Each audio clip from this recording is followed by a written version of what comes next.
Halo, selamat datang pada para peserta seminar online Geosoftware Community di Minggu 1 sesi 1. Perkenalkan, saya Ulfi dari Geosoftware Community sebagai moderator pada seminar hari ini. Saya akan menjelaskan terlebih dahulu mengenai sistem seminar ini.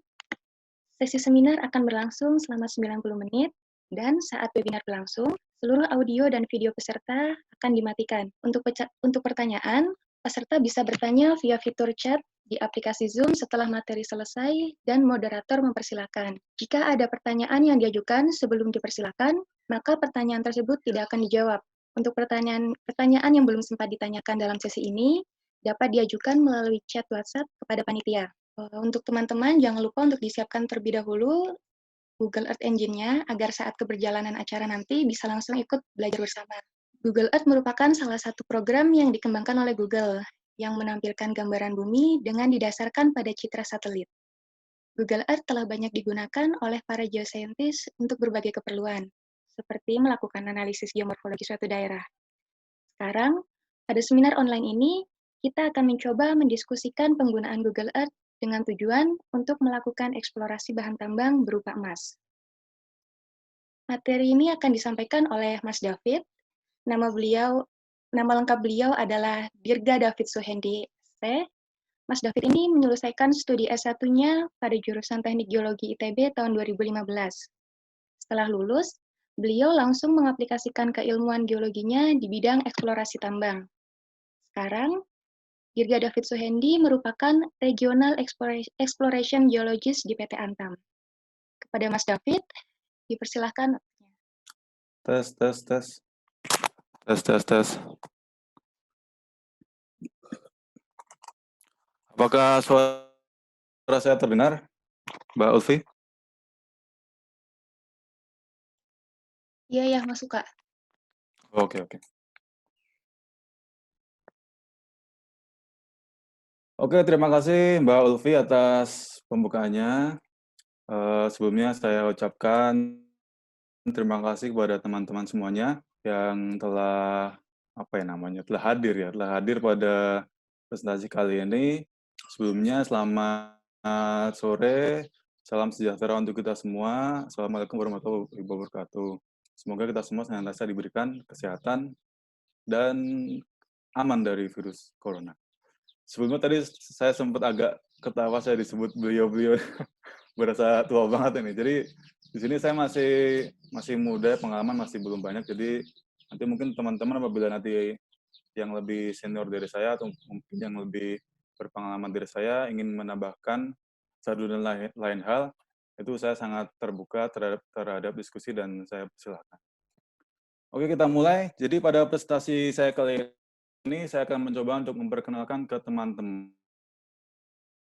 Tes, tes, tes. Ke-mute lagi ya? Oke. Oke, saya lanjut lagi. Jadi pada kesempatan kali ini saya akan memperkenalkan ke teman-teman semuanya. Di sini saya lihat ada 199 yang hadir, sekarang 200. Semoga nanti akan bisa menyimak. Dan di sini itu presentasi yang akan saya sampaikan itu tidak terlalu rumit. Ini adalah hal simple, di mana Google Earth ini saya yakin teman-teman semuanya pasti pernah dengar ataupun pernah atau bahkan punya di HP-nya atau pasti punya Google Map lah. Jadi pasti akan familiar. Nah, sebelumnya ini yang coret-coret, mohon jangan coret-coret dulu. Oke, terima kasih. Jadi nama saya Dirga David Suhendi. Sekarang saya bekerja di Antam sebagai Regional Exploration Geologist. Terima kasih kepada teman-teman dari Geosoftware Community yang sudah mengajak saya. Nanti setiap minggu rencana akan ada presentasi terus dari Geosoftware Community. Jadi teman-teman stay tune tiap minggu, mungkin hari Sabtu atau hari Minggu. Nanti akan ada sharing dari teman-teman saya yang mungkin akan lebih menarik lagi dari ini. Oke. Sebelum saya mulai, saya harapkan teman-teman semuanya tetap stay home dan tetap tenang, stay calm, jangan terlalu banyak baca berita-berita yang negatif dari Twitter, dari Instagram, atau dari apapun itu, dari PUBG atau apapun itu. Tetap stay calm, stay home, and stay safe, dan semoga teman-teman semuanya jauh dari virus corona. Oke? Oke. Nah, jadi Ini profil saya, ini foto ya sekitar beberapa tahun yang lalu lah, masih agak muda dikit lah. Jadi nama saya Dirga David Suhendi, nanti bisa dipanggil Dirga, bisa David, bisa Suhendi. Saya lahir di Klaten, Wong Klaten, tanggal 16 Agustus 93, satu hari sebelum kemerdekaan. Jadi namanya Dirga. Nah, nanti teman-teman bisa menghubungi saya via email di dirga.suhendi@antam.com. Pendidikan saya S1 ITB, angkatan 2011, lulus tahun 2015. Kemudian untuk pengalaman kerja ini hanya 2. Yang pertama ini tugas akhir sebenarnya di PTJ Resources Nusantara, saya tugas akhir tepatnya di DOUP di Sulawesi Utara.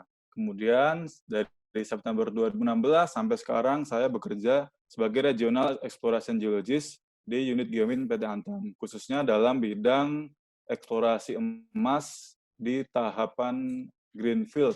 Nanti yang harus saya jelaskan apa itu greenfield. Untuk pengalaman lapangan saya pernah melakukan eksplorasi di Cibalung, Pongkor, ini hari sebentar, kemudian di Jawa Timur, kemudian di Doup, ini yang tadi tugas akhir itu. Kemudian sekarang saya sedang bergabung bersama tim eksplorasi di Oksibil, Papua. Nah, Oksibil ini bisa dibilang ujungnya ujung timur, ujung Indonesia lah. Nah, jadi dari camp saya ke perbatasan itu hanya sekitar 2 kilometer. Kemudian saya juga pernah beberapa bulan di Pomala dan di Pulau Gak, itu eksplorasi nikel. Namun lebih banyak saya di eksplorasi emas. Untuk pengalaman organisasi saya di kampus, saya aktif di himpunan Teknik Geologi ITB, kemudian di Paguyuban Klaten, Setiaki, EPG, kemudian sekarang saya sebagai anggota di Masyarakat Geologi Ekonomi Indonesia, IAGI, dan juga Ikatan Alumni ITB. Mohon teman-teman, ini papan tulisnya jangan dicoret-coret dulu. Nanti ada inilah, saya kasih papan tulis buat coret-coret. Oke, kenapa kita sampai ada seminar atau webinar tentang emas? Kenapa saya sampai sharing tentang emas? Kenapa emas dicari? Pada dasarnya emas ini punya sifat fisik yang bisa dibilang lain dari yang lain, beda dari yang lain. Pertama, dia ini adalah logam mulia. Jadi selain dari ada platinum, ada silver, emas juga salah satu logam mulia yang paling dicari. Kenapa? Karena dari segi ketahanan, dari durability, emas ini tidak dapat berkarat dalam kondisi normal, jadi tidak mudah berkarat. Kemudian emas ini juga gampang dibentuk atau fleksibel. Jadi makanya teman-teman bisa melihat ada gelang, ada cincin, ada anting-anting yang teman-teman saya pakai itu kan karena emas ini sangat mudah dibentuk. Kemudian emas ini sebagai pengantar panas yang baik dan juga emas ini punya sifat mereflektasikan sinar dengan baik, makanya menjadi pelapis dari baju astronot. Wah, ini saya juga kurang paham, cuma katanya begitu. Kemudian terakhir adalah yang jelas warnanya. Karena warnanya yang menarik, jadi emas ini dicari. Dan juga emas ini adalah salah satu mata uang yang dipakai dari zaman Firaun dulu sampai sekarang itu masih pakai emas. Makanya dia sangat berharga. Kemudian, nah ini selain itu saya sedikit promosi ya.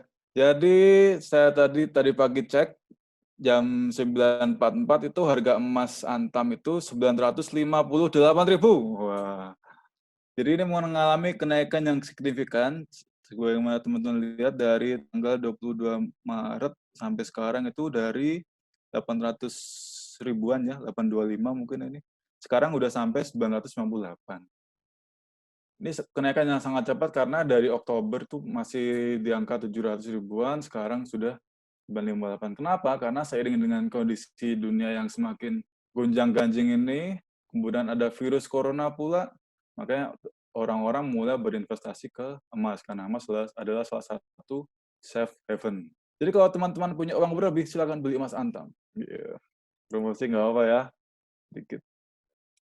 Oke, saya mulai. Jadi pertama teman-teman, itu sebelum nanti kita buka Google Earth sama-sama, kita harus tahu kita ini mau cari apa sih. target kita tuh seperti apa? Yang tonase besar tapi kadar kecil atau yang kadar besar tapi tonase kecil? Kemudian sebelum teman-teman buka Google Earth, teman-teman harus memahami kondisi geologi regional di daerah tersebut. Kalau teman-teman diminta eksplorasi di Jawa, teman-teman harus paham kondisi geologi regional di Jawa, dan seterusnya. Kemudian yang ketiga adalah temukan circular feature atau fitur-fitur melingkar dan isolated hill atau bukit-bukit yang dia terlihat metongol. Nah, menonjol, maksudnya bukit-bukit menonjol. Nah, itu harus dicek. Kemudian cari juga intersection dari kelurusan-kelurusan karena kelurusan ini atau lineament ini bisa berarti adalah suatu struktur geologi. Kemudian yang terakhir adalah selalu kepo. Kalau teman-teman ingin mencari emas di Jawa atau mungkin di daerah mana ya, mungkin daerah Pacitan misalkan. Ya, teman-teman cari tahu di Pacitan ini ada apa aja. Ada tambang liar apa aja di situ. Kemudian mungkin ada legenda apa di situ. Mungkin ada legenda Gunung Mas, legenda Timun Mas. Nah, itu harus cari tahu.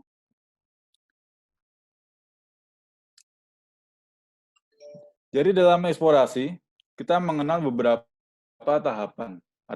Pertama dari desktop study, kemudian preparasi camp, pemetaan geologi, sampling geokimia, analisis laboratorium, survei geofisika, dan terakhir pengoboran hingga akhirnya bisa dinyatakan ditemukan suatu discovery cadangan emas. Nah, yang akan kita bahas sekarang itu berkutat kepada desktop study atau tentang bagaimana cara kita mengambil suatu daerah atau memata-matai suatu daerah sebelum kita ke lapangan. Karena jangan sampai kita ke lapangan tapi kita belum melakukan penelitian terlebih dahulu terhadap lapangan itu. Dan penelitian yang paling mudah untuk dilakukan adalah melalui Google Earth.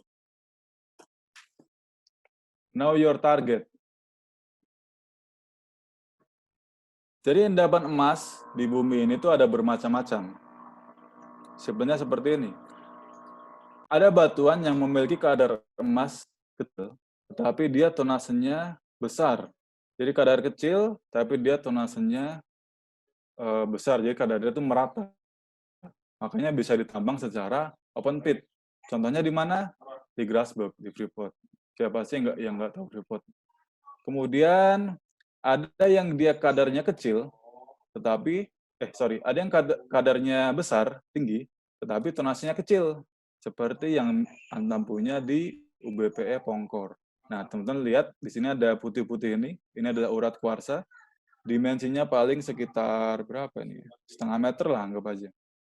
High-grade hanya yang putih ini, ke samping-sampingnya itu kadarnya kecil. Nah, bandingkan sama yang di Grasberg ini, dia mungkin kadarnya kecil, tapi karena tonasnya besar, makanya bisa ditambang secara open pit. Sementara yang di bawah ini, yang vein system itu ditambang secara underground. Nanti di lapangannya, implikasinya akan berbeda. Ketika teman-teman ingin mencari suatu endapan seperti di Freeport ini, teman-teman cari daerah yang luas, cari bukit-bukit yang menonjol. Kemudian kalau teman-teman mau cari seperti yang vein system ini, teman-teman harus fokus ke struktur atau kelurusan-kelurusan yang terlihat di morfologi di lapangan.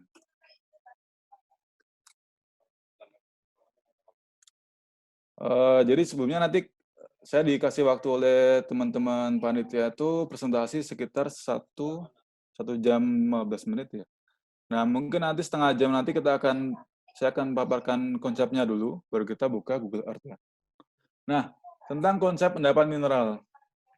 Ini yang mungkin teman-teman banyak lihat di slide-slide kuliah, yaitu slide dari model dari Bapak Silitu. Jadi modelnya seperti ini. Jadi ibaratkan ini ada suatu intrusi. Misalkan ada suatu subduksi, kemudian magma naik, dan ada intrusi situ. Nah, ketika ada suatu intrusi yang naik, magma ini kan dia bersifatnya kental ya, sifatnya viskus ya. Ketika dia naik, itu mineral-mineral dengan suhu pengkristalan atau suhu pembukaan yang tinggi, itu akan mengkristal duluan. Kayak yang di Derbowen, itu yang di bagian atas, olivine peroxene. Nah, ketika ada sebagian dari bagian dari magma ini yang mengkristal, maka akan terjadi suatu fase padat padat sebagian. Nah, sebagian fase padat itu akan ke bawah. Ketika ada yang padat ke bawah, nanti yang di atas akan yang lebih ringan, berupa ion-ion, ion logam, dan juga gas-gas. Nah, ketika itu naik ke atas, dia akan menekan si tudung intrusi ini atau karapes ini. Ketika ini semakin ditekan, akan terjadi overpressure. Ketika terjadi overpressure, maka fluida magmatik yang disimpan ini, dia akan keluar, akan akan muncrat, crot. Akhirnya, muncrat ini akan membentuk alterasi. Alterasi, setelah terjadi alterasi, kemudian logam yang tadi terkumpul di sini juga keluar melalui struktur-struktur. Nah, endapan yang ada di sini, di dekat intrusi, itu kita dinamakan sebagai endapan porfiri. Kemudian, endapan mineral yang dia melewati struktur-struktur, itu kita namakan sebagai endapan epithermal, ada low sulfidation, ada intermediate sulfidation. Kemudian, di atasnya sini, itu ada endapan namanya high sulfidation yang sangat asam. Contohnya di lapangan seperti ini. Endapan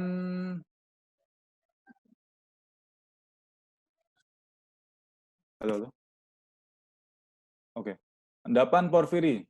Nah, endapan porfiri dicirikan oleh dia banyak stock working urat-urat.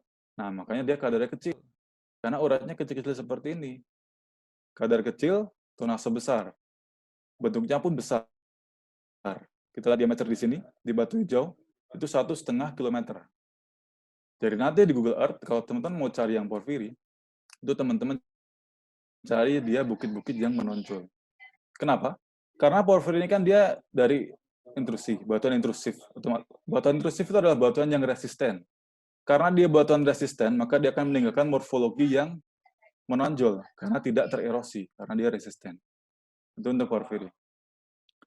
Kemudian untuk endapan berikutnya, epithermal high sulfidation, dicirikan dengan batuan yang dia bolong-bolong atau gerowong-gerowong. Ini kenapa? Karena fluida magmatik yang tadinya bersifat asam itu mengalterasi batuan yang dilewatinya. Ketika dia mengalterasi batuan berupa batuan diorit misalkan, yang dia punya mineral yang equigranular atau beragam atau seragam, maka akan terjadi bolong-bolong yang dia seragam seperti ini. Ketika fluida tadi melewati batuan breksi, maka bolong-bolongnya akan besar kecil. Ada yang besar, ada yang kecil. Karena breksi kan fragmennya beragam. Itu untuk high sulfidation. Konsepnya seperti ini. Nah, di Google ada seperti apa? Kalau kita target kita high sulfidation, itu juga cari bukit-bukit yang menonjol. Nah, secara konsep, untuk mencari endapan high sulfidation ini, itu lebih mudah daripada mencari porfiri. Karena porfiri tidak selalu di bukit menonjol, tapi bisa juga di sungai. Nah, kalau untuk yang high sulfidation ini, karena dia batuannya berupa, ini kita sebut fagi quartz, quartz, ada kata quartz di situ, itu karena dia teralterasi silika.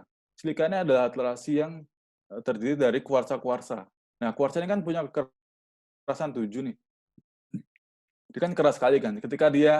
Ketika terjadi erosi di situ, maka dia akan memperlihatkan bukit-bukit yang menonjol. Dan ini sudah saya buktikan sendiri di lapangan bahwa ketika target saya itu high sulfidation, itu saya dan teman-teman saya harus sampai ke puncak setiap bukit yang menonjol. Tidak boleh cuma sampai di lerengnya doang, tapi harus sampai puncaknya. Seperti itu. Kemudian ada endapan vent system. Yang pertama, endapan low sulfidation. Low sulfidation ini itu terbentuk jauh dari sumber panas atau jauh dari yang tadi intrusi itu. Karena jauh dari intrusi, maka dia mempunyai kondisi yang lebih stabil, suhu yang lebih rendah, kemudian tekanan yang lebih rendah juga. Maka dari itu, jika ada struktur, maka dia akan fluida magmatik akan mengisi struktur tersebut. Kemudian akan terbentuk suatu endapan kuarsa yang dia rapi atau banded. Jadi bayangkan ini ada struktur nih, ada struktur. Nah, kemudian ada fluida magmatik masuk, dia membuat silika. Nah, silikanya akan mengendap ke samping. Kemudian ada lagi di bawah logam. Logamnya mengendap ke samping. Nah, makanya terjadi suatu suatu vein yang dia banded. Ketika di Google Earth nanti kita akan cari fitur-fitur kelurusan yang dia menandakan ada struktur di situ. Ada lagi sistem yang lainnya adalah vein intermediate sulfidation. Ini sama-sama vein.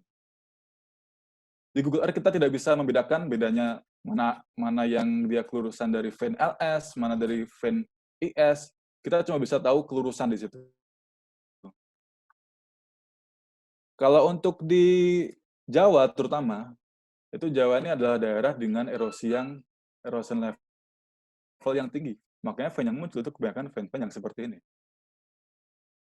Oke, itu untuk pengenalan. Jadi kita mengenal ada porfiri, kemudian ada epithermal di atasnya. Sebenarnya sistem endapan mineral itu banyak sekali. Ada sedimen hosted, ada skarn, dan lain sebagainya.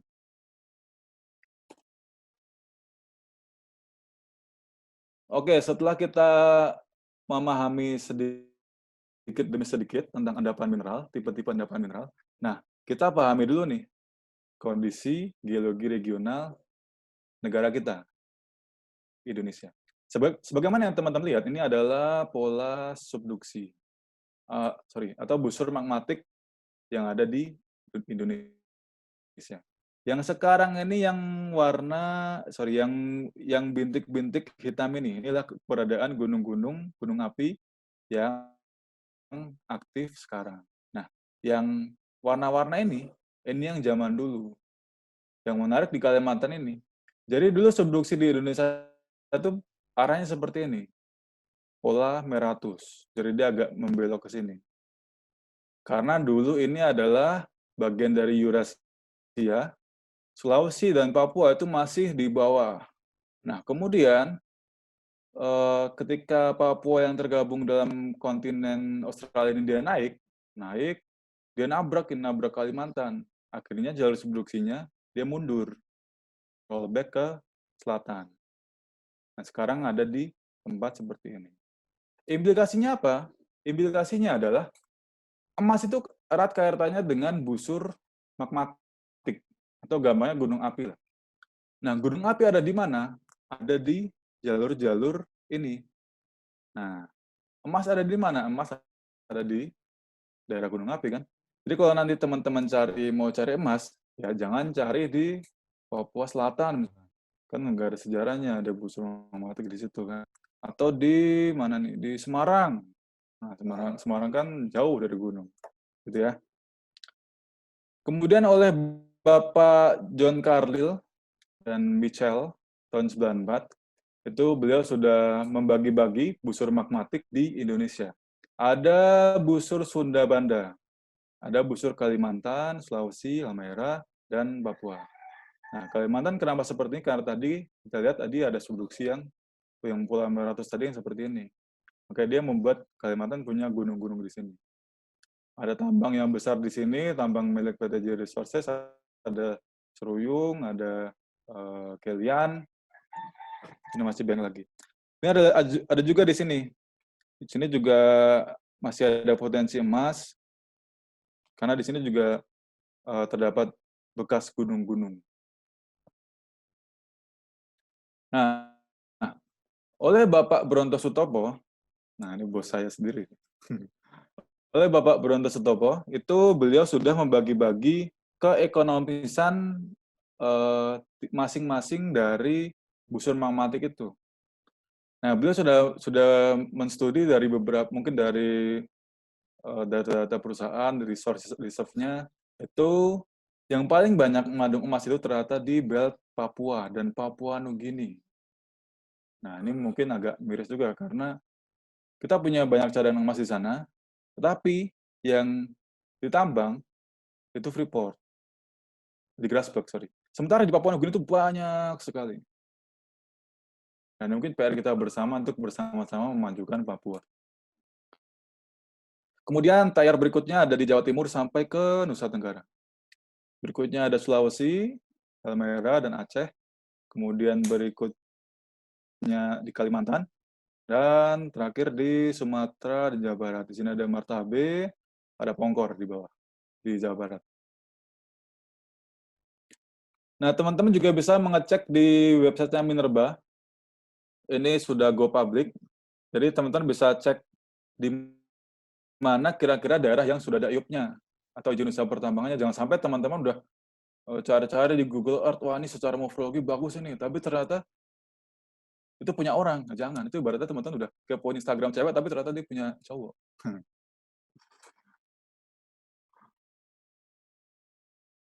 Gitu ya.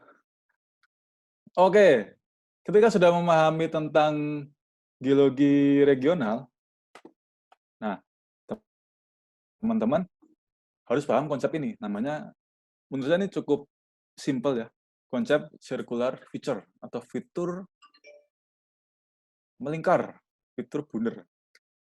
Jadi bayangkan, jadi di Indonesia kan kita punya banyak gunung tipe Stromboli ya, yang gunungnya seperti ini. Itu banyak contohnya di Merapi, Merbabu, Lawu, ya hampir semuanya lah.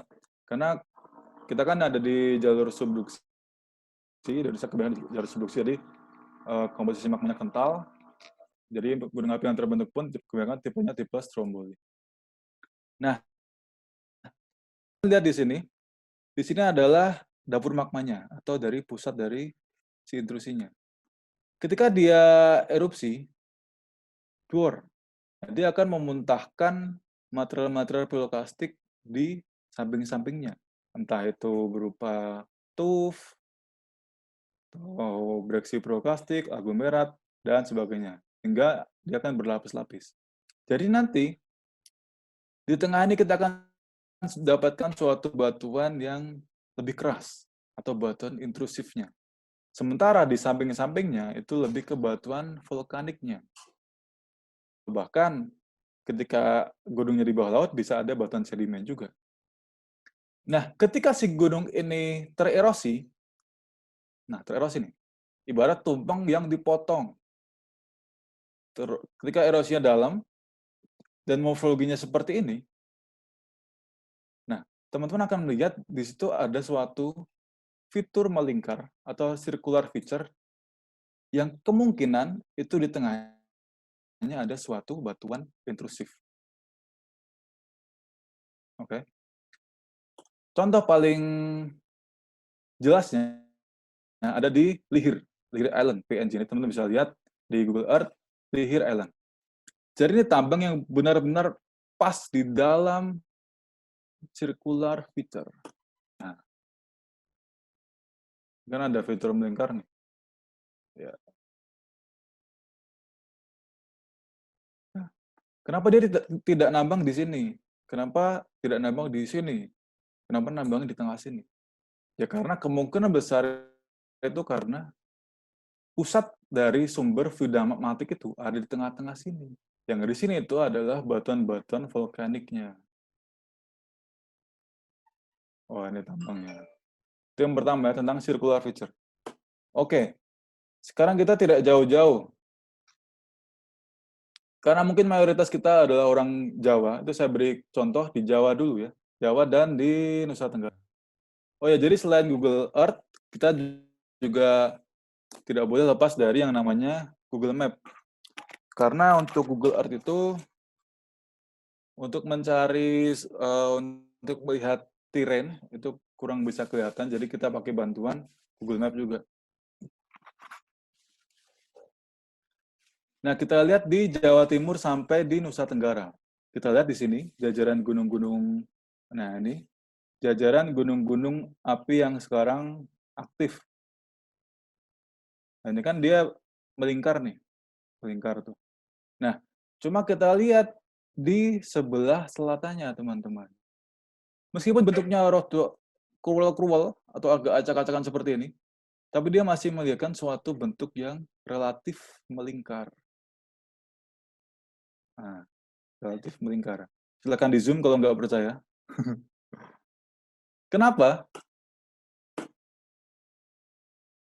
Karena dulu ada gunung-gunung di sini, ada gunung-gunung api di sini. Nah, gunung-gunung api itu sudah tererosi yang sangat dalam sehingga karena erosinya dalam, dia akan masih memperdakan fitur-fitur yang sirkular atau melingkar. Maka dari itu, kita temukan tambang-tambang emas yang ekonomis, itu ada di sebelah selatan sini. Di sini kita punya batu hijau, di sini kita punya 7 bukit, kemudian di sini ada batu hijau, ada elang, dan sebagainya. Jadi konsep yang tadi ya, yang ini, ada gunung, nah ada gunung, itu tererosi, terpotong, jadinya seperti ini. Target kita adalah di tengah-tengah dari sirkular itu. Oke, sekarang kita tidak jauh-jauh. Kita cari di Jawa Timur. Nah, kita lihat di sini, ini di daerah Trenggalek. Orang Trenggalek angkat tangan. Nah, saya nggak bisa dengar suaranya juga. Jadi di sini di Trenggalek, teman-teman lihatnya ada suatu circular feature. Nah, kelihatan ya. Ada circular feature di sini. Nah, kita lihat dengan seksama, di tengah-tengah sini, ada Bukit Metongol. Wah, opo gue Bukit Metongol isinya apa ya itu ya? Setelah saya searching-searching di internet, nah ternyata isinya seperti ini, tebing merah. Nah sebenarnya saya juga sudah pernah ke sana sih. Jadi tebing merah ini, dia isinya itu adalah batuan yang teroksidasi sangat kuat, yang warnanya merah. Ini isinya banyak mineral-mineral oksida besi berupa hematit, gutit, yang dia punya bentuk fitur agak bolong-bolong. Sebagaimana yang tadi saya jelaskan, batuan yang bolong-bolong adalah tipe dari epithermal high sulfuration, yang dia akan meninggalkan bentuk bukit menonjol ketika dia tererosi. Ketika sekalinya tererosi, maka si batuan yang resisten itu akan meninggalkan morfologi yang menonjol seperti ini. Contohnya yang di Trenggalek ini, di tebing merah ini. Nah, kemudian yang seperti yang tadi saya sampaikan, intrusi itu erat kaitannya dengan porfiri, endapan tipe porfiri. Apakah di sini ada porfiri? Ternyata ada. Nah, ini sudah dilakukan penelitian oleh teman saya, Mbak Trifa Tamarah Malia. Mbak Lia, halo, terima kasih. Jadi Mbak Lia ini dia meneliti bahwa di daerah sini, di sekitar sini, itu ternyata ada singkapan batuan bertipe porfiri, di mana dia ada cross-cutting, veinlet porfiri, ada vein A, vein B, ada vein AB, ada vein C, ada vein D. Kemudian setelah di saya ternyata ada chalcopyrite-nya atau tembaganya. Ini membuktikan bahwa simple circular feature ini ternyata bisa kita pakai sekali untuk eksplorasi, khususnya eksplorasi greenfield atau eksplorasi yang masih mencari lokasi area tambang. Jadi dalam satu circular ini sudah ditemukan adanya indikasi high sulfidation di sini di tebing merah ini dan juga porfiri. Gitu. Kemudian yang tidak kalah penting adalah teman-teman harus mencari yang namanya lineament intersection atau perpotongan dari struktur-struktur. Mas. Nah, perpotongan dari struktur ini adalah yang kita harapkan, karena ketika ada suatu perpotongan struktur, dia akan membuka suatu rekahan yang bisa terisi oleh, yang bisa menjadi jalan bagi fluida pneumatik untuk memineralisasikan rekahan tersebut dalam bentuk urat-urat. Seperti yang di gambarnya Harding ini. Jadi ketika ada suatu sesar mendatar, dia akan punya vektor kompresi ke sini dan di sini, dan juga vektor ekstensi ke luar. Ini akan mengakibatkan terbentuknya sesar-sesar dengan order yang lebih kecil, atau nanti bisa kita sebut sebagai suatu dilational jog. Sekarang kita lihat contohnya di lapangan. Nah, ini setelah ini kita akan buka Google Earth sama-sama. Jadi ini daerah di sekitaran daerah penelitian saya di Oksibil sana. Jadi teman-teman lihat di sebelah timur sini itu terlihat dia morfologinya lebih landai, atau lebih beraturan. Sementara di sini tuh lebih acak-acakan. Hipotesa pertama, yang namanya busur magmatik atau gunung api, itu kemungkinan besar tidak ada di daerah yang sebelah selatan sini. Karena dia morfologinya flat.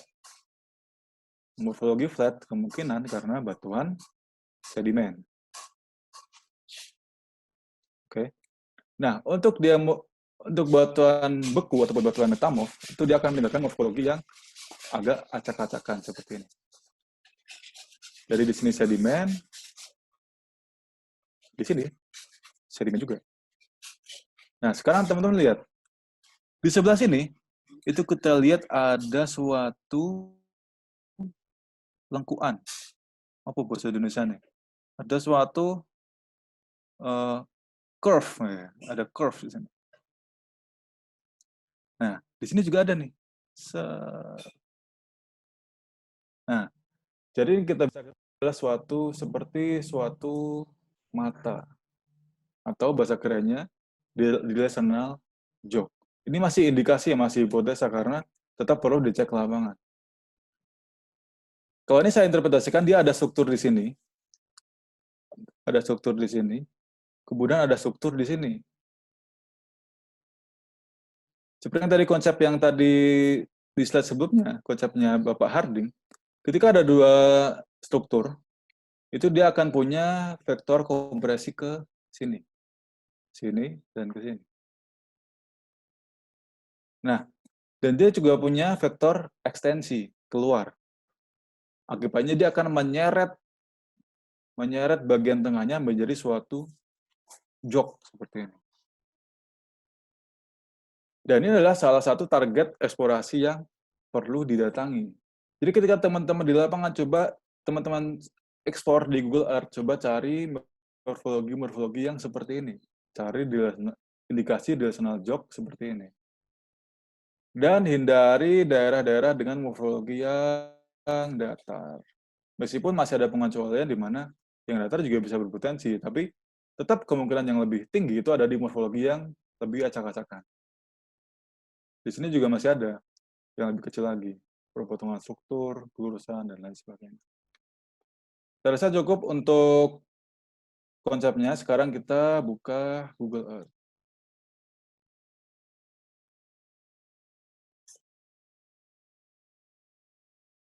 Saya buka Google Earth dulu.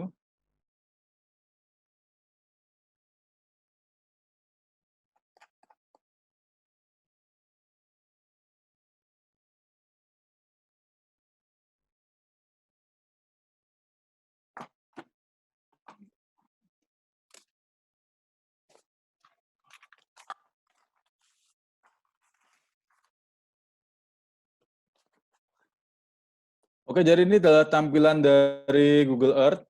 Jadi teman-teman bisa tampilan awalnya seperti ini. Ini adalah bumi. Pasti tahu lah ya. Ini adalah di mana negara kita berada. Nah, sekarang akan saya kenalkan fitur-fitur atau toolbar-toolbar dari Google Earth terlebih dahulu. Di atas ini kita bisa lihat ada file, edit, view, tools, add, dan help. Nanti bisa teman-teman coba-coba sendiri. Seperti biasa, itu file itu untuk membuka file, untuk save, email, print, dan sebagainya. Kemudian, teman-teman lihat di toolbar yang di sini, yang kecil-kecil. Nah, di sini ada hide sidebar. Sidebar itu yang ini sidebar. Jadi kalau di hide, nah ini bisa kelihatan full screen-nya. Agak lemot ya. Oke. Nah ini ada untuk membuat flashmark atau untuk pin. Kemudian di sebelahnya ada add polygon untuk membuat polygon. Kemudian ada add path untuk membuat nanti bisa membuat section di situ. Kemudian kita juga bisa insert peta-peta kita di sini di add image overlay. Kemudian di gambar handycam ini kita bisa record a tour, kita bisa mengajak teman-teman untuk menjelajah Google Earth.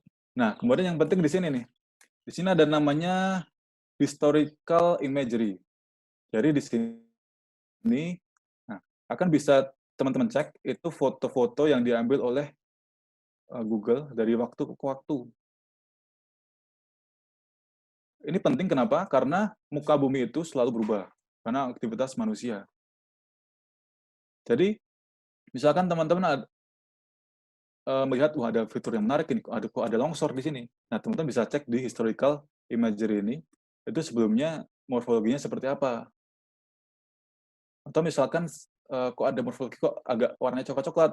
Nah, teman-teman cek di tahun-tahun sebelumnya ternyata, wah ternyata ini bekas dari tambang liar. Kalau ada tambang liar, berarti ada tambang emas. Nah, cari dekat situ. Gitu ya. Kemudian ada show sunlight kalau teman-teman rindu untuk berjemur di matahari.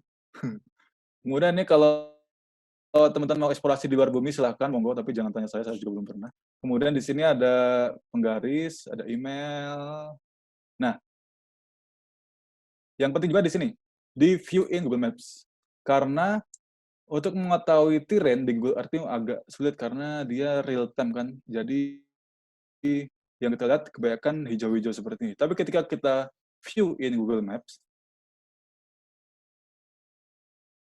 wah ini harus saya share screen lagi, sebentar ya.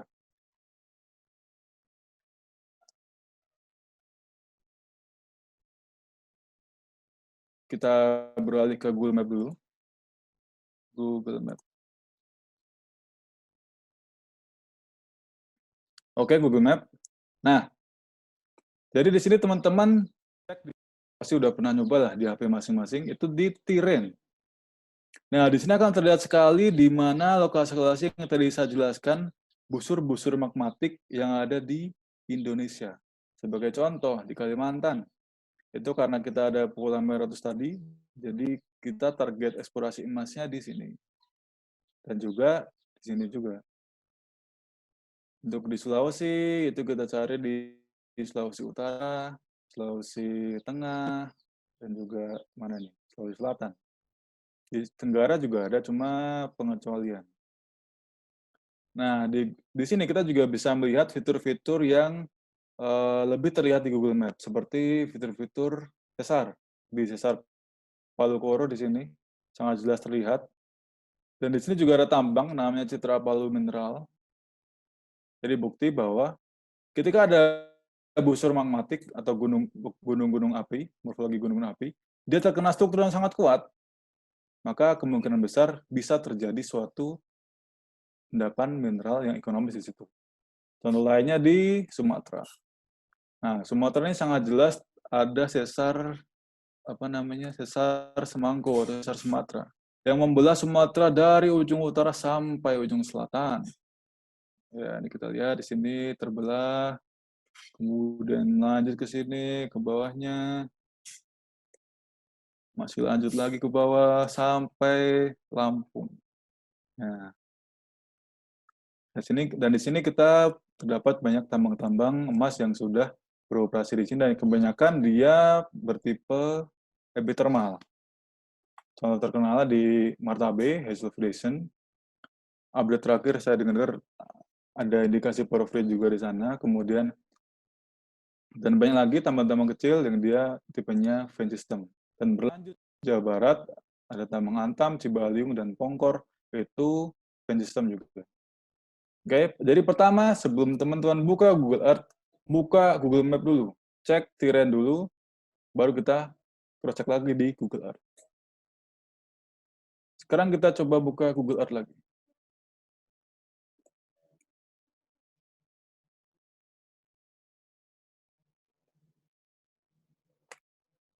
Udah ya. Jadi sebagaimana yang tadi saya jelaskan, pertama-tama kita buka yang tadi di Trenggala itu. Nah, ini lokasinya di sini, teman-teman. Nah, teman-teman misalnya yang tadi yang saya jelaskan ada fitur melingkar di sini. Sebenarnya tidak hanya satu, tapi banyak lagi. Kalau kita zoom out, itu kita lihat ada circular feature, dan dia seluas 2 kabupaten ini sebenarnya, ada Pacitan, ada Trenggalek. Nah, tapi kita zoom in lagi, ada circular feature yang lebih kecil lagi. Nanti kita zoom in lagi, nanti ada lagi yang lebih kecil lagi. Ini juga di sampingnya juga ada nih. Tuh. Nah, ini ada circular feature, di tengahnya ada yang metongol lagi. Nah, ini harus dicek juga. Kemudian untuk melihat secara 3 dimensi, teman-teman pencet shift, dan maka terlihat ada suatu feature bukit metongol yang tadi saya jelaskan tadi itu. Nah, di Google Earth ini kita juga untuk menampilkan save file atau SHP. Kalau teman-teman punya save file yang biasa teman-teman buka di software JIS, teman-teman bisa masukkan di sini. Jadi saya sudah masukkan di sini ada sungai. Nah, dari sungai ini teman-teman bisa lihat di sini kita lihat ada semakin jelas dari circular feature tadi. Dan juga teman-teman juga bisa lihat, juga bisa masukkan peta-peta, tapi harus di georeferencing dulu. Begitu di software JIS bisa, apapun kayaknya bisa, atau di Global Mapper juga bisa. Ini contohnya, itu saya masukkan, nah, peta geologi. Apakah sudah terlihat? Nah, peta geologi. Nah, jadi sebelum ke lapangan, mungkin yang nanti akan tugas akhir, teman-teman bisa lakukan metode yang simple seperti ini. Jadi kalau punya save file sungai, atau mungkin save file jalan, masukkan semua di Google Earth, kemudian cek morfologinya, kemudian cek di mana adanya si bukit-bukit metongol tadi. Gitu ya. Jadi ini Google Earth bisa untuk masukkan save file, bisa untuk memasukkan image. Tapi harus di georeferencing terlebih dahulu. Nah, kemudian Google Earth juga kita bisa mengecek morfologinya. Di sini ada namanya add path. Bisa kita mau cek morfologi dari sini sampai ke sini. Nah, sorry.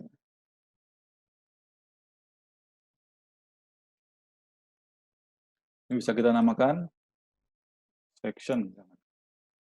Warna bisa kita ganti-ganti di sini, bisa kita mau ganti warnanya menjadi merah. Oke. Nah, dia akan tampil di sebelah sini, di samping. Ini bisa kita klik kanan, kemudian show elevation profile. Nah, di sini akan kelihatan nih, section dari garis tadi. Bisa lihat, nah ini adalah target-target kita yang di bukit-bukit yang menonjol ini. Oke. Kemudian selain itu, yang menurut saya membuat saya kagum dengan Google Earth adalah teman-teman juga bisa melihat morfologi yang ada di bawah laut. Contohnya, kita lihat di Papua. Di Papua kita lihat dia ada fitur-fitur menonjol seperti ini. Nah, ini adalah gunung-gunung api bawah laut. Implikasinya apa? Di sini kan kita punya suatu subduksi ya, punya jalur subduksi di sini.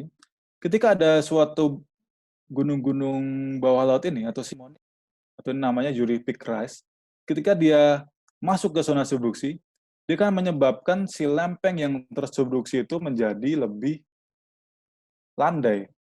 Jadi yang biasanya lempeng subduksi sudutnya 45 derajat, karena dia nyangkut gunung ini, maka sudutnya akan lebih kecil. Implikasinya apa? Karena sudutnya yang lebih kecil ini, maka di daerah sini kita tidak menemukan adanya gunung api. Karena suplai magma itu akan terus ke selatan. Beda dengan di daerah Papua Nugini, banyak sekali gunung api. Makanya kita jarang mendengar ada gunung api di Papua. Karena suplai magma itu maju terus, nah itu implikasinya. Yang tadi saya jelaskan tadi, kita coba lihat di Freeport misalkan. Nah, di Freeport itu teman-teman bisa memperkirakan batuannya apa dari sini. Ini adalah ada garis-garis lurus seperti ini adalah indikasi dari batuan sedimen, batuan sedimen. Kemudian kenapa di sini bisa ada tambang? Karena dulunya ini adalah morfologinya relatif sirkular atau tidak ada intrusi. Teman bayangkan ketika ada suatu intrusi yang dia kaya akan mati, kemudian dia mengintrusi suatu batuan sedimen. Batuan sedimen terutama batu gamping itu sifatnya alkalik. Sementara mati itu sifatnya lebih asam. Ketika asam bertemu dengan alkalik, dia akan batu gamping akan bersifat seperti spons. Dia akan menyerap semua logam-logam itu, juga akan terjadi suatu endapan yang namanya kita sebut nanti namanya scar. Jadi endapan yang dia gosoknya batu gamping dan dia logamnya sangat intens ada di batuan gamping tersebut. Jadi target lain adalah teman-teman harus cari, misalkan ada morfologi seperti ini yang lurus-lurus seperti batuan sedimen ini, teman-teman cari morfologi yang melingkar di antara batuan sedimen. Itu. Kemudian saya kasih contoh satu lagi. Satu lagi kita lihat di Pulau Buru. Ini adalah Pulau Buru. Jadi kemarin saya coba ekspor Pulau Buru ini. Nah, ternyata ada suatu daerah yang dia berwarna agak coklat. Nah, ini teman-teman juga harus aware nih, ketika teman-teman cari di Google Earth kan biasanya kan warnanya hijau nih. Ketika ada suatu daerah yang dia berwarna agak kecoklatan, harus curiga entah itu adalah suatu longsoran atau dia adalah bekas dari yang tadi saya sebutkan, bekas dari tambang liar. Ini saya coba zoom. Nah, di sini terlihat ada suatu daerah yang dia sudah diacak-acak. Nah, tapi ini apa? Teman-teman cek di sini, di historical imagery. Kita coba cek-cek foto di tahun sebelumnya.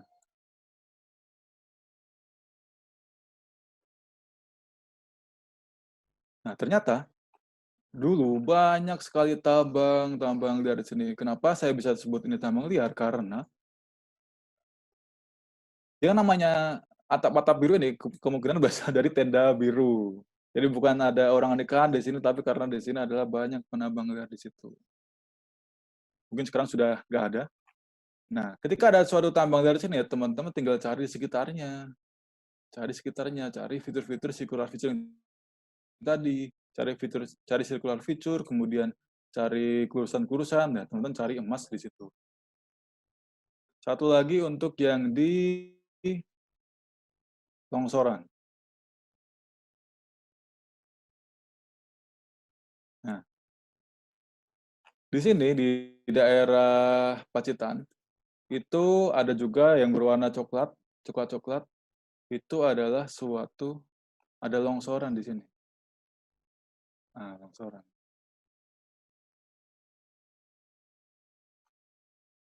Ini kalau di Google Earth namanya Gunung Suru. Nah, jadi waktu saya main-main ke Jawa Timur, sebelum saya ke lapangan, saya coba lihat-lihat yang ini. Wah, ini ada longsoran, ini apa nih? Ternyata setelah saya baca-baca, longsoran itu bisa mengindikasikan bahwa batuannya adalah batuan yang tidak resisten. Batuan yang tidak resisten bisa disebabkan yang pertama, dia bukan batuan beku. Yang kedua, dia mungkin batuan beku, tapi dia alterasinya sangat kuat, maka dia bisa longsor. Jadi longsor adalah satu pertanda yang bagus untuk teman-teman mencari emas. Karena kita tahu di daerah Pacitan sini, itu adalah yang tadi adalah di daerah busur magmatik.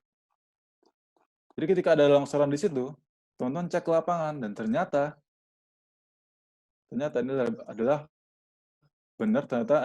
batuan yang teralterasi sangat kuat.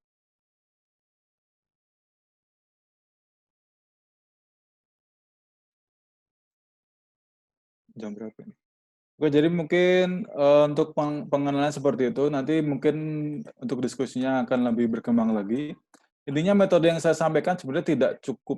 Sebenarnya menurut saya semuanya juga pasti bisa ya, karena teman-teman pasti juga udah familiar dengan Google Earth. Ya mungkin ingin saya sampaikan adalah jangan sampai metode yang simpel-simpel seperti tadi itu teman-teman lupakan. Jangan sampai teman-teman menggunakan jari teman-teman untuk scrolling Instagram aja, tapi coba scrolling bumi kita, scrolling negara kita, cari morfologi yang menarik, kemudian teman-teman datangi ke situ. Dan juga jangan sampai teman-teman itu tidak kepo, teman-teman harus selalu kepo di internet, cari informasi-informasi, entah itu kalau kuncinya sih kalau saya biasa cari pertama keberadaan tambang liar. Karena tambang liar adalah indikasi bahwa di situ ada emas. Kalau nggak ada emas, nggak mungkin ada tambang liar di situ karena tambang liar kan targetnya kan kecil. Jadi ketika ada tambang liar pasti dia berarti berhasil untuk memproduksi emas di situ. Ini yang tadi saya perlihatkan di Pulau Buru. Saya cek di internet, ternyata seperti banyak sekali ini. Dan di sini saya cek di Minerba itu belum ada IUP-nya. Jadi monggo yang mau eksplorasi di sini silahkan.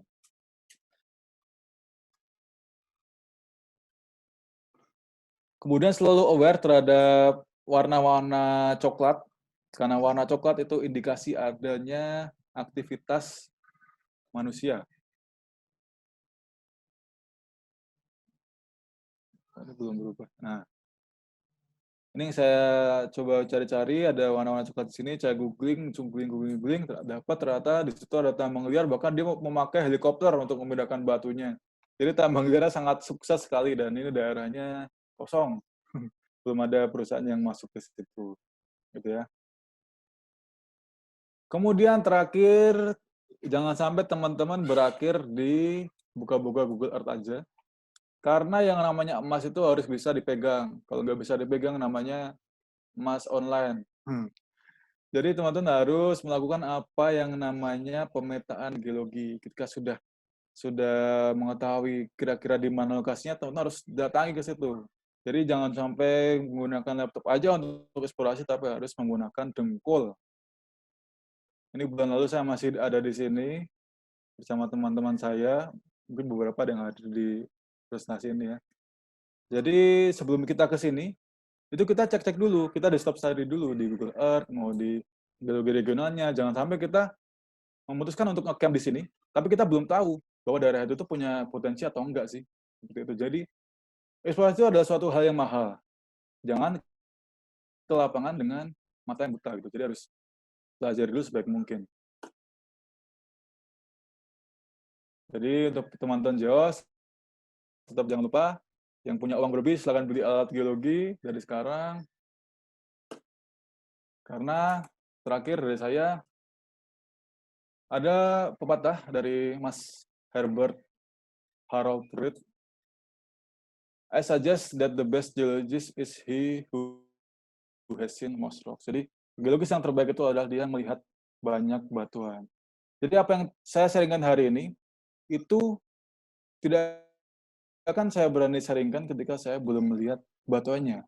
Saya tidak akan berani sharing ketika apa yang saya sampaikan tentang konsep yang tadi circular feature, atau lineament intersection, atau tadi tambang liar, atau yang tadi ada longsor-longsornya, tidak akan berani saya sampaikan ke teman-teman ketika saya belum pernah mengecek di lapangan. Dan konsep yang tadi saya sampaikan, konsep sederhana seperti circular feature tadi, itu sudah saya cek di lapangan dan ternyata terbukti bahwa konsep tersebut bisa dipakai, terutama untuk teman-teman yang mungkin akan tugas akhir mendapat mineral, coba cari-cari daerah yang dia banyak circular feature-nya. Pertama, teman-teman cari daerah yang dia di busur magmatik. Cari busur magmatik yang dia erosinya dalam. Kemudian cari circular feature. Kemudian cari di dalam circular feature itu cari kira-kira kurusan-kurusan yang bisa teman-teman interpretasikan sebagai suatu struktur geologi. Kemudian terakhir, selalu kepo di internet, cari longsoran-longsoran, cari yang warna-warna coklat di Google Earth, kemudian teman-teman datangi ke situ. Oke, terima kasih dari saya. Jadi yang saya sampaikan hari ini hanyalah secuil dari tahapan eksplorasi, baru tahapan di stop study untuk mencari emas. Untuk perjalanan mendapatkan suatu emas itu masih jauh perjalanannya, karena ini saya sampaikan, greenfield exploration itu science hanya 30%. Art 20%, sementara adventure itu 50%. Nah, si Google Earth ini itu mungkin hanya 1 dari 30% science tadi. Jadi tetap teman-teman harus menguasai skill-skill basic seperti menguasai Google Earth. Karena ketika teman-teman menguasai Google Earth, semoga teman-teman bisa menguasai bumi. Jadi mari buat teman-teman yang mau ke lapangan, ayo saya temenin. My trip, my adventure. Oke, terima kasih buat perhatiannya. Mohon maaf kalau ada salah-salah. Mungkin nanti kita diskusinya berkembang aja. Saya harap kita bisa lebih diskusi dua arah di sini. Yang saya sharingkan di sini bukan suatu skill menguasai software, tapi lebih ke insight saya, mungkin selama pengalaman saya di lapangan, yang bisa saya sharingkan ke teman-teman tentang bagaimana kita lebih memahami software Google Earth. Mungkin nanti setelah ini ada Mas Indra, mungkin akan menjelaskan mungkin yang akan lebih expert dari saya, dan mungkin akan lebih detail lagi tentang Google Earth. Oke, terima kasih dari saya kembalikan ke Mbak Ulfi. Selamat sore, terima kasih. Assalamualaikum warahmatullahi wabarakatuh. Terima kasih untuk Mas David atas ilmu yang diberikan hari ini ya. Jadi banyak banget yang kita dapat hari ini. Ternyata Google Earth itu bisa kita manfaatkan dengan baik kalau kita tahu. Seperti tadi kita bisa mengetahui di mana sih posisi atau daerah-daerah yang memiliki potensi. Misal endapan yang porfiri, kita bisa melihat dari adanya bukit-bukit yang menonjol. Kemudian untuk endapan yang epithermal, kita juga bisa melihat dari bukit yang menonjol juga ya, Mas. Selain itu, kita juga harus melihat adanya circular feature ya. Itu yang paling penting karena teman-teman di situ bisa melihat kemungkinan di bagian tengahnya adalah area yang memiliki potensi dari mineral yang bisa kita tambang itu. Tapi jangan lupa juga bahwa kita selain menggunakan Google Earth ini tetap harus yang namanya eksplorasi ke lapangan karena itu yang paling penting untuk membuktikan hasil dari studi kita selama menggunakan komputer ini, menggunakan Google Earth ini. Jadi untuk teman-teman bisa langsung mulai sesi tanya jawabnya aja. Bisa ditulis pertanyaannya di ini chat grup Zoom-nya. Bisa langsung nanti akan dijawab oleh Mas Dirga. Kalau untuk pertanyaan yang belum sempat dijawab, nanti akan dijawab melalui grup WhatsApp. Silakan untuk yang ada pertanyaan.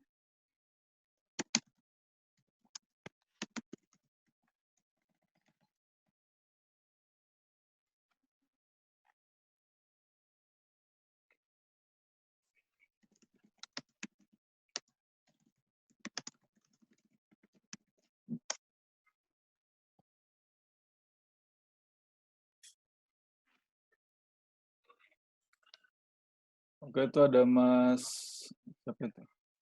Muhammad Fadil. Iya benar. Ini bisa ngomong langsung aja nggak nih Mbak Ulfi? Oh, boleh. Iya itu. Atau mau di... Biar bisa...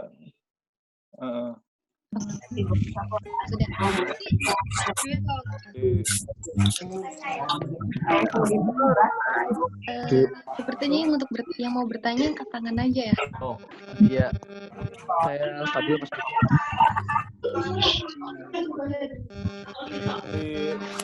Mute semua dulu kecuali Mas Fadil.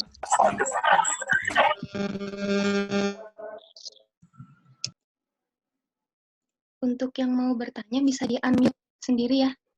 Tolong di-unmute. Ya, halo. Ya. Kedengeran ya? Ya. Ya, Mas. Oke. Ya, assalamualaikum warahmatullahi wabarakatuh.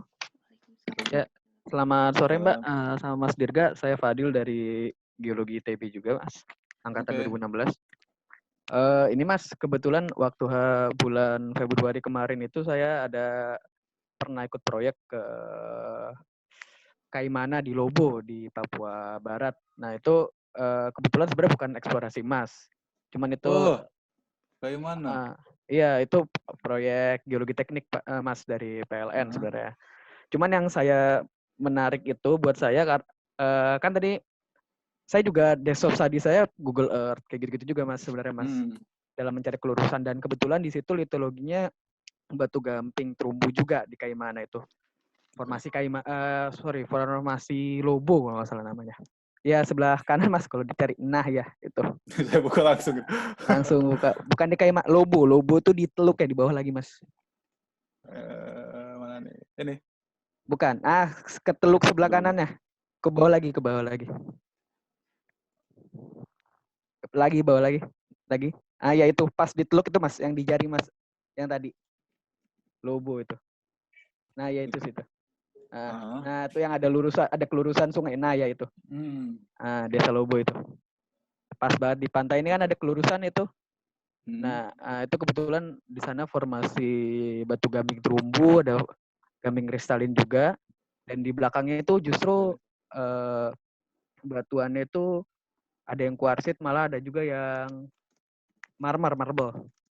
Tapi waktu saya ketemu di lapangan memang kebanyakan dia semuanya itu batu gamping. Nah yang saya menarik di sini, saya nyari waktu di proyek geologi teknik ini sebenarnya kan mencari bekas-bekas longsoran atau triangle facies yang berkaitan dengan proyek ini. Nah cuman yang bikin saya menarik itu adalah cerita dari warga di sana Mas, justru yang ngomong kalau misalnya ada suatu saat di mana sungai itu yang warnanya hijau akan berubah menjadi warna merah. Seperti itu. Itu yang dikatakan warga lokal di sana. Nah, itu yang saya mau jadi pertanyaan Mas. Apakah mungkin itu merupakan efek atau tanda-tanda dari oksidasi? Apabila kita juga lihat itu sebagai mungkin bisa menjadi tanda-tanda endapan mineral gitu Mas. Dengan ada tandanya warna sungai yang berubah juga. Dan itu hanya di periode waktu yang berbeda, dan itu juga bukan warna merah itu bukan warna coklat karena banjir, melainkan warna merah benar-benar merah gitu, seperti oksidasi yang dikatakan oleh warga lokal. Nah, itu gimana Mas ya? Apa pernah juga mendapat pengalaman seperti itu atau enggak? Terima kasih. Oke, Papua. Saya suka nih kalau ada yang bahas Papua. Oke, terima kasih Mas. Sopo gimana? Fadil ya? Mas Fadil. Mas Fadil 2016. Gak beda jauh lah sama saya angkatannya.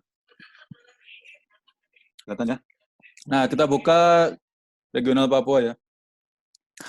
Nah, jadi sebelum kita bahas yang tadi Mas Fadil itu, kita buka dulu regional geologi dulu, karena sebagaimana tadi saya jelaskan, sebelum kita buka Google Earth, kita buka dulu geologi regionalnya.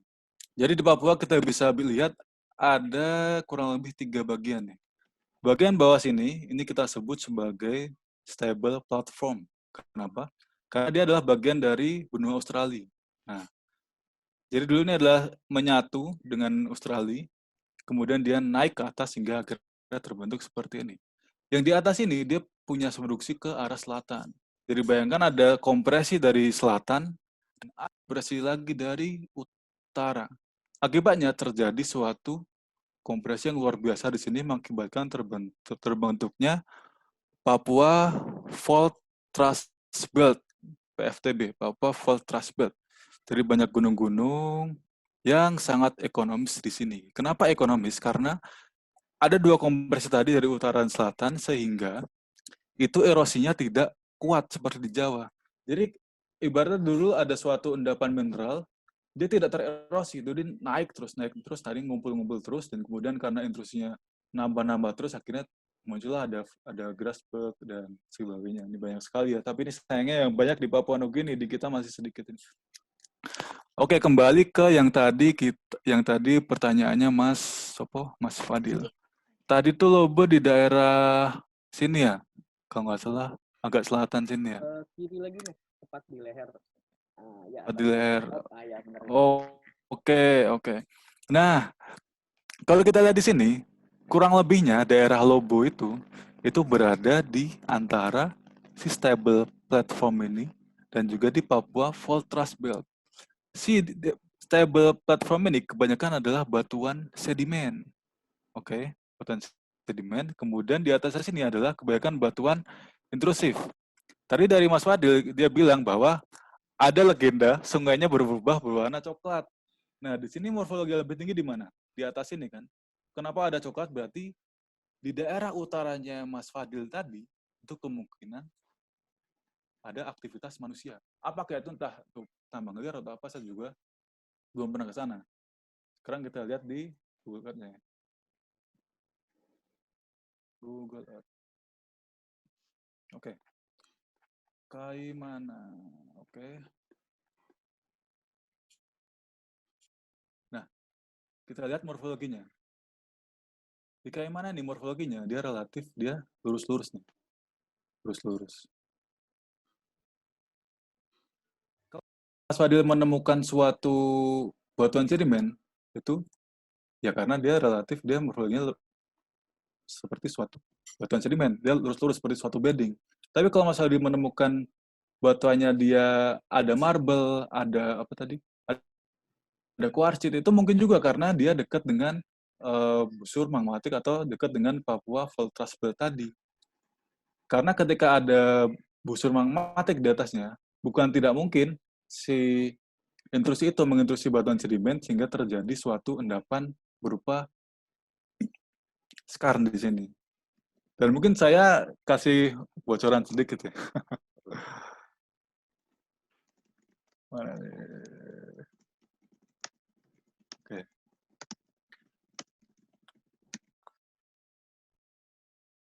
Nah, ini adalah lokasi-lokasi tambang di Papua. Jadi kita lihat ini banyak sekali dia ada di busur tengah, busur magmatik Papua bagian tengah. Jadi bukan tidak mungkin itu di sini juga ada suatu endapan mineral yang ekonomis juga. Belum tentu ekonomis, tapi barangkali bisa ada juga. Jadi nanti coba Mas Adil cari-cari nih di sekitar sini kira-kira ada longsoran nggak, ada warna coklat-coklat nggak nih? Saya kasih contoh nih di Papua. Di Papua itu kemarin yang tadi saya tampilkan di slide itu mana ya?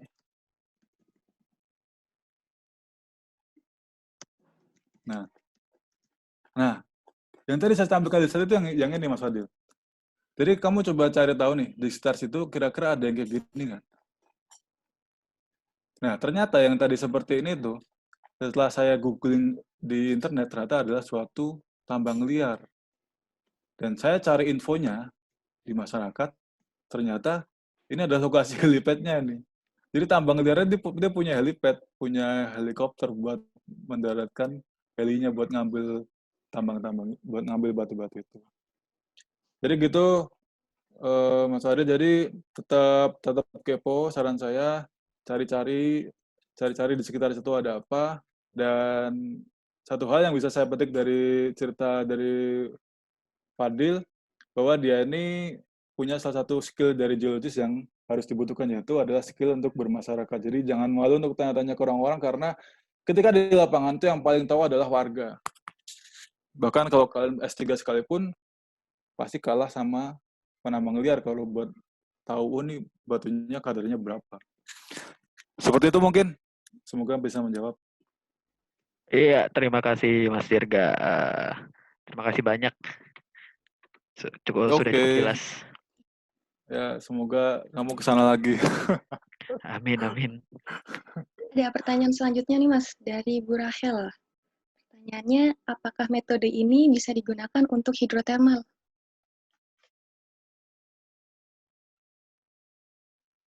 Hidrotermal maksudnya apa?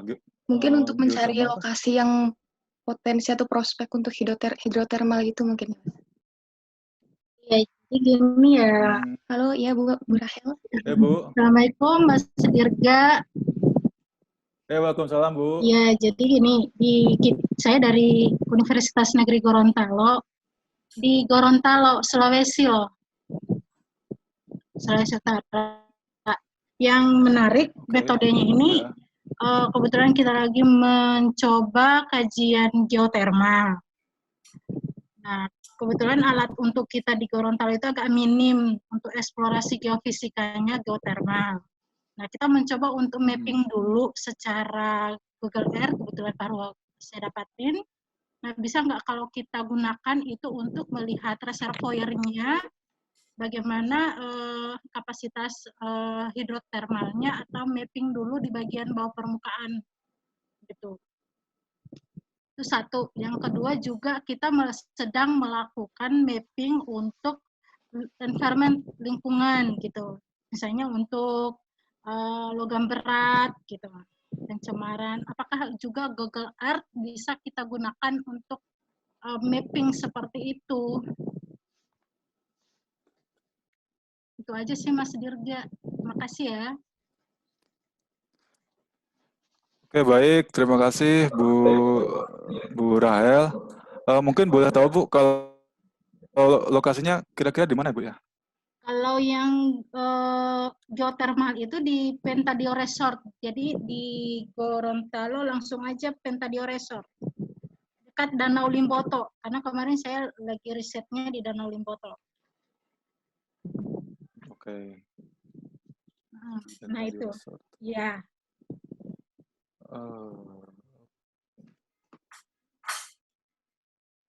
Kalau untuk yang daerah di target eksplorasinya, di sekitar sini juga Bu berarti Bu? Iya, ini target sama ada tanda kolamnya itu loh. Nah itu ada danau, terus di samping danau, dekat danau itu ada geothermal yang namanya Pentadio Resort. Itu danaunya, terus itu ada aliran hidrotermalnya, manifestasinya ada di situ. Nah itu ada danau, apa namanya, ada kolam untuk air panas. Tapi kita sampai sekarang belum tahu reservoirnya gitu. Mapping untuk bawah permukaan. Oke, baik Bu. Terima kasih. Oke, coba saya cek dulu ya. Oh, oke. Kita buka di Google. Apa nih? Saya stop share dulu. Saya tadi langsung cek di Google Map. Jadi sebelumnya terima kasih untuk Bu Rahel untuk pertanyaannya.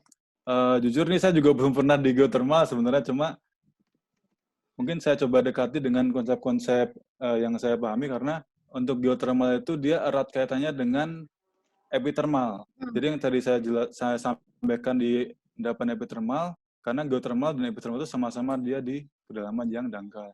Nah ini saya coba cek di Google Map Bu. Kalau untuk di yang tadi kolamnya tadi sekitar sini ya, di yang tadi Pentadio Resort tadi. Nah ini kita lihat secara morfologi itu dia berada di sesar Gorontalo. Nah, berada di sesar Iya, Gorontalo. ada sesar.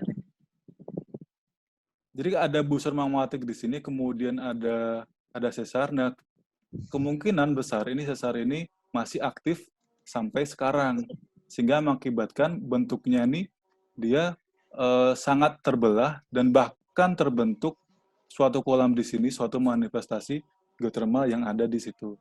Nah, untuk mengetahui kapasitas reservoirnya, jujur saya juga belum mengerti Bu caranya bagaimana untuk mengetahui kapasitas reservoirnya. Cuma untuk mengetahui seberapa besar potensinya mungkin bisa dilakukan pemetaan di sepanjang struktur ini aja Bu. Di sepanjang struktur ini kita coba lakukan pemetaan, karena kemungkinan barangkali karena strukturnya masih aktif, barangkali di sekitar sini itu masih ada potensi-potensi lainnya. Mungkin tidak hanya di yang ada kolam ini saja, tapi sepanjang kelurusan ini. Karena saya juga pernah ketemu juga di lapangan Bu, itu ketika ada suatu struktur yang besar dan mungkin dia masih aktif sampai sekarang, mungkin sering terjadi gempa di situ, itu di dalam suatu kelurusan itu banyak terdapat mata air atau bahkan mata air panas. Begitu Bu. Karena ya jadi mapping di sekitar struktur itu, karena ini juga secara sirkular juga kelihatan nih ada circular feature di sini. Ya, ini kan ada circular. Ada circular feature, kemudian ada struktur, terjadi lagi geothermal. Mungkin itu Bu. Semoga ini. Terus kalau untuk pemetaan logam berat bisa nggak kita pakai Google Earth? Belum bisa ya? Logam berat bisa juga sih Bu ya, tergantung ininya, Misalnya tergantung merkuri, logam apa yang besi, misalnya merkuri, besinya. Oh, oke, bisa. Jadi saya coba tampilkan ini ya Bu ya. Saya coba tampilkan.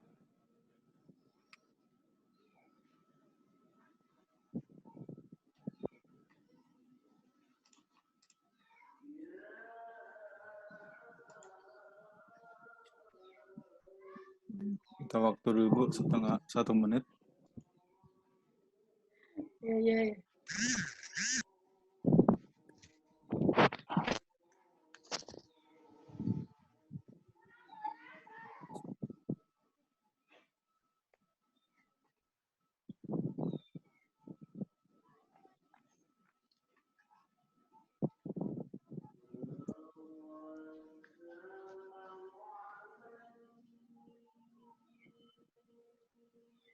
Oke, saya lanjutkan. Jadi untuk yang seperti itu. Jadi yang saya pahami untuk setiap logam itu dia punya ibarat punya rumah yang berbeda-beda. Dia punya kondisi yang berbeda, kondisi kestabilan yang berbeda-beda. Sebagai contoh, misalkan di sini kita lihat ada zinc, mangan, kobalt, nikel, di sini. Di sini kita lihat ada MO, ada moly, ada W, ada SN. Nah, kenapa dia lokasinya di sini? Karena unsur-unsur ini, moly, W, dan SN ini dia kondisinya stabil di kedalaman yang dalam. Kalau kedalaman dalam berarti dia dekat dengan suatu batuan intrusif. Beda kalau kita misalnya mencari merkuri misalkan. Merkuri itu lokasinya ada di kedalaman yang dangkal. Dia hadir bersama dengan arsenik, antimoni, litium, thallium, dan sebagainya.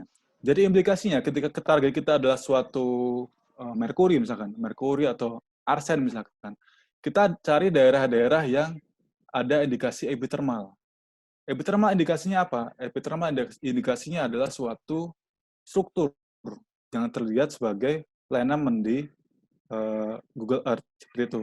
Kalau target kita ada logam-logam yang berat seperti moly, ada W, ada tin misalkan, ada selenium, kita cari daerah-daerah yang indikasinya adalah di situ ada suatu dekat dengan batuan intrusif.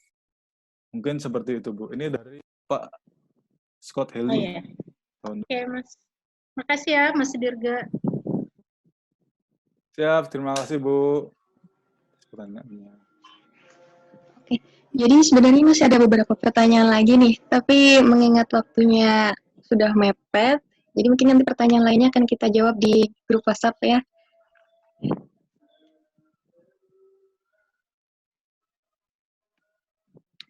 Oh, oke, boleh. Mungkin nanti barangkali di akhir nanti mungkin masih ada kesempatan, ada waktu, mungkin nanti bisa saya jawab. Kalau misalkan tidak ada, saya terbuka terhadap diskusi. Teman-teman bisa hubungi saya lewat WhatsApp, lewat Instagram, atau apapun itu. Bisa teman-teman hubungi saya, karena saya juga lagi gabut ini di rumah.